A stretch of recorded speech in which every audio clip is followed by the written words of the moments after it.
Now that you've learned how to set your budget, the next thing you need to do is learn how to implement it.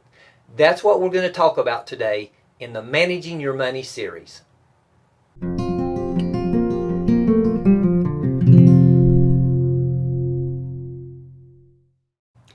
At this point in your budget, the preparation has all been on paper. Now, we're going to consider the details of implementing your budget. So to get things started, you need to have already determined your income and expenses. You should have already worked it out on your worksheet, which is linked below. Also, if you've not watched our videos, Setting Your Budget and Budget Pointers, you should watch them first and complete the steps given. Now, let me explain how a budget system works. You can best visualize a budget as categories listed on envelopes. So you would have an envelope with a category for rent, utilities, groceries, entertainment, gifts, car insurance, and on and on. You have an envelope for each category. Now, on each of those envelopes, you should write the category and the amount you've determined to spend each month.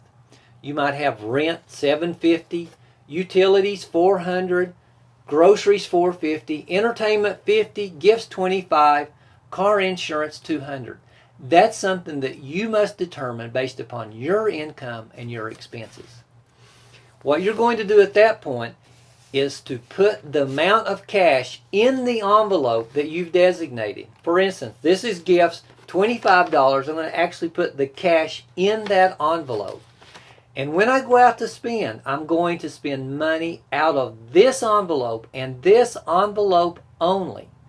Groceries for groceries, gifts for gifts, insurance for insurance, eating out for eating out. So when you go to the grocery store, you're going to take your grocery envelope and pay for your groceries out of that envelope. If you've set aside $450 grocery budget and you get halfway through the month and you realize, I've only got $160 left in the envelope, what are you going to do? You're going to say, I've got to be really careful because I've already spent over half my budget this month. Because when the money is gone, it's gone from that envelope. And you don't have any more money to spend in that category until the next month. What you're not going to do is overspend by robbing yourself and taking from another envelope. If you want to make your budget work, you must do this. Determine how much you're going to spend each month.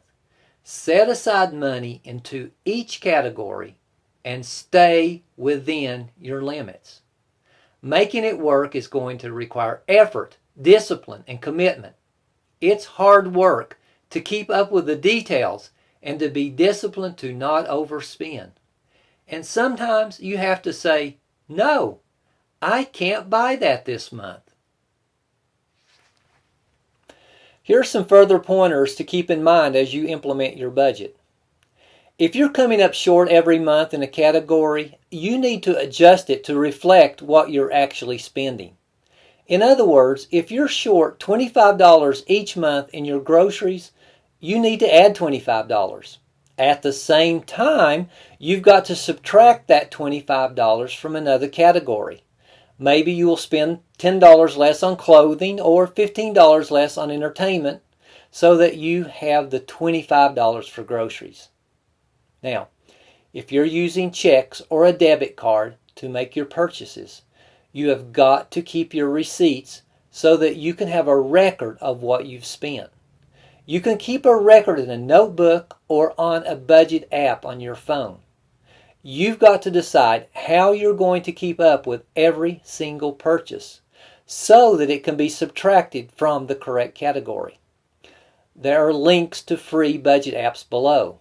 But let me remind you, you still have to do the hard work of entering purchases in your app. Many companies give a paycheck every 2 weeks. This means that you're going to need to determine which categories you put your money in for your first check and which ones for the second check. Much of this will be determined by what time of the month particular bills are due. If you start working your budget and discover that you're extremely short, you're going to need to make some major changes.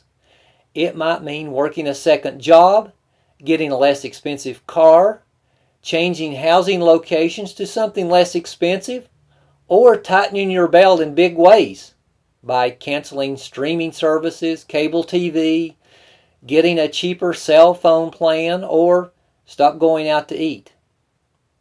Utility bills are going to be more expensive in the winter than in the summer. If you can, you should work out a plan with a utility company to pay the same amount each month based upon the average bill over an entire year. If you're unable to do this, you need to save the extra money in utilities over the summer months so that you'll have it available to pay in the winter months. You can go back and look over a year of bills to average out your monthly costs.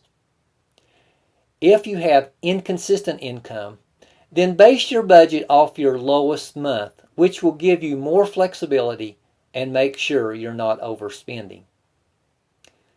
Now, don't give up. It takes a few months to get into the flow of making a budget work, but it's worth it. Find someone to help you who understands money management and budgeting. If you're a couple, it's very important that you both be committed to making this work.